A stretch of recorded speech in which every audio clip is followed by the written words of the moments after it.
प्रणाम। अपन समाचार में स्वागत है। आप समाचार विस्तार से। पोखराक छरछरे में स्कूल बस दुर्घटना भेला से माई आ बेटा के मृत्यु भेल छै।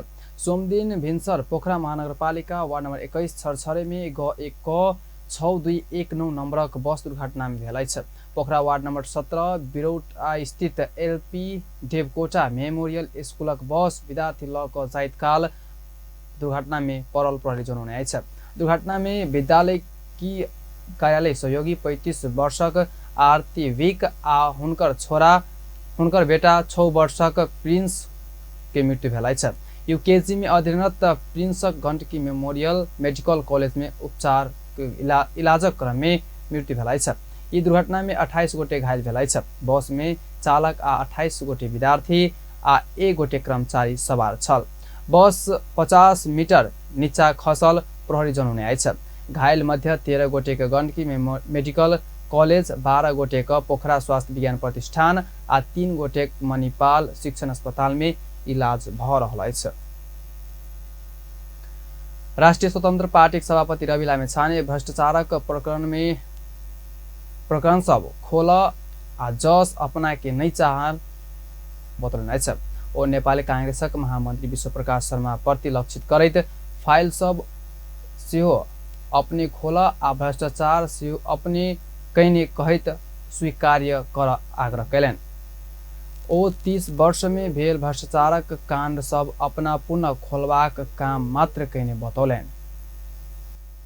भनेर मिलेको कुरा स्पष्ट हुन आउँछ र यसले के पनि स्पष्ट पारेको छ भने अब मुलुकका लागि आवश्यक रहेको राष्ट्रिय स्वतन्त्र पार्टी नै यो देश सुशासनको यस्तो जनताले आवाज उठाइरहेको बेला छ। दुई ठूला दलहरू एक ठाउँमा मिलेका छन्। मलाई लागेको थियो जनता सडकमा उर्लिएलान्, जनताले यसको विरोध गर्लान् भनेर, तर जनता किन उर्लन थियो र श्रीमान? किन जनताले विद्रोह गर्थे र सभामुख महोदय?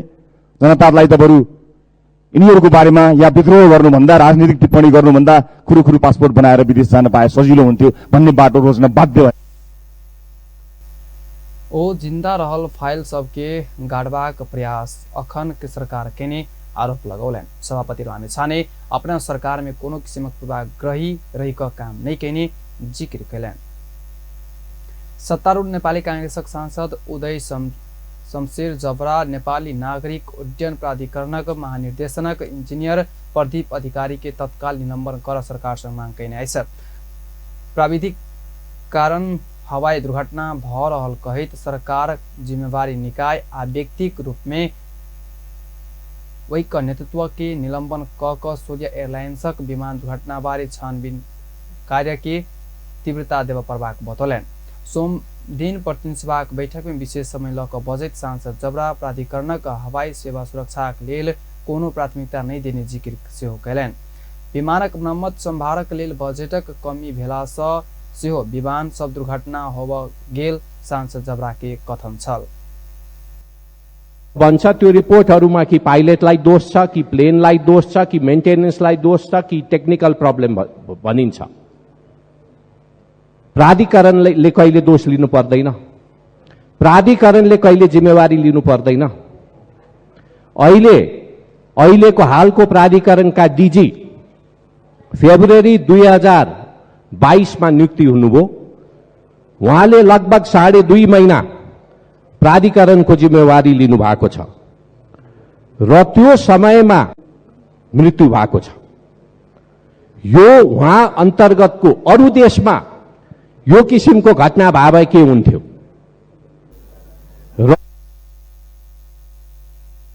सांसद जबरा सरकार नियामक निकायक रूप में रहल आ यी प्राधिकरण की जिम्मेवारी बनाकर मात्र हवाई सेवा के सुरक्षित कर आ भरपर्दो बनाव सकबाक सेहो बतौलन। प्रमुख प्रतिपक्ष दल नेकपा माओवादी केन्द्रक सांसद अमरलाल मोदी अपना संग संबंधित भ्रष्टाचारक फाइल बंद कर कांग्रेस एमाले नयाँ सत्ता समीकरण बनाउने आरोप लगाउने छ। सोमदिन प्रतिनिधि सभाक बैठक में विशेष समय लक बजैत ओ सो जिक्र कैलन। सांसद मोदी संविधान संशोधन करवाक कहिक सत्तारूढ़ गठबंधन जनता में भ्रम छिटलावाद छिटने सेहो ओ अपना ऊपर लागल भ्रष्टाचार से मुक्ति पाएबाक काम के प्राथमिकता देने बतौलन।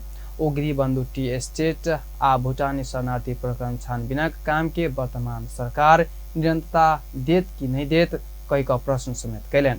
सांसद मोदी अपना पार्टी भ्रष्टाचारक विरोध में प्रतिपक्ष में रहीकर सशक्त आवाज उठेबाक सेहो बतौलन। उन शैलीको गृहमन्त्री म उहाँको धेरै आलोचना हनीमुनको पिरियडमा उहाँको आलोचना गर्न चाहन्न। उहाँको आलोचना खालि निवेदन गर्न चाहन्छु सभामुख महोदय, बडो मजाले निवेदन गर्न चाहन्छु। अघिल्लो सरकारले गरेका कामहरू अहिले हेर्न सकिन्छ। भर्खर प्रहरी प्रशासनका जसले भुटानी शरणार्थी, अन्य विषयवस्तु, सुनकाण्ड, अरू विषयवस्तु चाहिँ सिआइबीका प्रमुखहरूलाई तपाईँहरूले चाहिँ उहाँहरूले सर्वा प्रणाली या सर्वादेखि हटाइराख्नु भएको छ। यसले पनि देखाउन सक्छ सभामुख महोदय कि सरकार कुन बाटोमा जाँदैछ, उहाँहरू कुन तल्लीनमा लागिराख्नु भएको छ। हिजोसम्मको गठबन्धन कस्तो थियो र आजको गठबन्धन कस्तो थियो भन्दा यसले पनि प्रष्ट हुन्छ कि यो देशमा सुशासनसँग जोडिएको कुरा सरकारले, हिजोको सरकारले प्रचण्ड सरकारले जुन तरिकाले अगाडि बढिरहेको।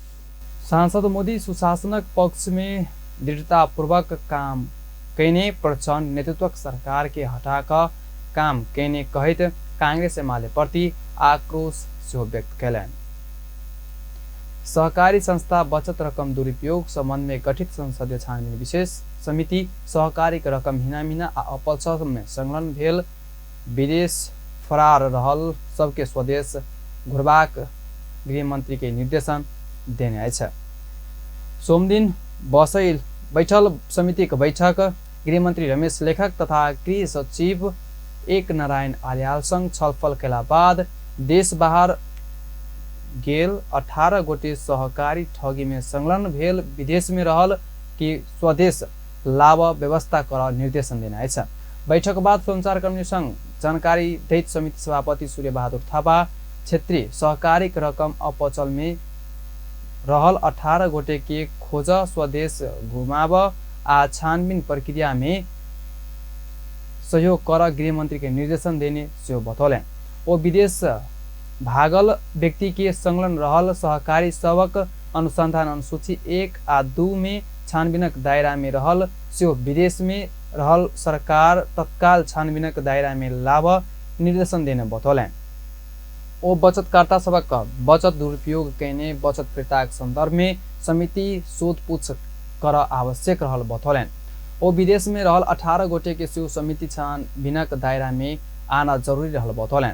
ओ सानु पाइला, सहारा, सूर्य दर्शन, स्वर्णलक्ष्मी, हाम्रो नयाँ कृषि, सुप्रीम आ समन्ता सहकारी बचत दुरुपयोग संबंध में छानबीनक दायरा में रहल जीवी राय, सुमेरु आ कालीमाटी सहकारिक भरत महर्जन, राजमाया महर्जन, सचिन महर्जन आ सरला महर्जन सूर्य दर्शनक अध्यक्ष भेल ज्ञान बहादुर बमजन, थान बहादुर बुढामगर, शिव शिखर सहकारिक भूपेन्द्र राय, तेज बहादुर बमजन तमाङ आ लीलानाथ गौतम, इमेज सहकारिक देव कुमार नेपाली, छेदा नेपाली आ दीपक पौडेल, साना पैलाक तस्बिरन खातून आ अशरफ अली, सहारा बचत तथा ऋण सहकारिक आ सुप्रीम सुभाष केसी कान्ति सहकारिक प्रेमध्वज लामा, मेगाडिम सहकारिक महाशंकर रेग्मी के नेपाल लाभ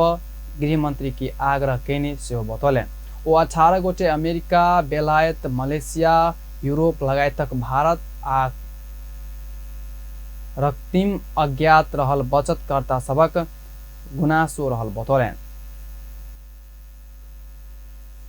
गरेको र तिनै व्यक्तिहरू संलग्न रहेका सहकारीहरू अनुसूची 1 र 2 मा छानबिनको दायरामा रहेको यो सन्दर्भलाई विचार गरेर समितिले गृहमन्त्रीज्यूलाई आमन्त्रित गरेर आग्रह गरेको छ कि उहाँहरूलाई समितिको छानबिनका निम्ति देशभित्र ल्याउने वातावरण बनाइदिनुस्, देशभित्र ल्याइदिनुस्।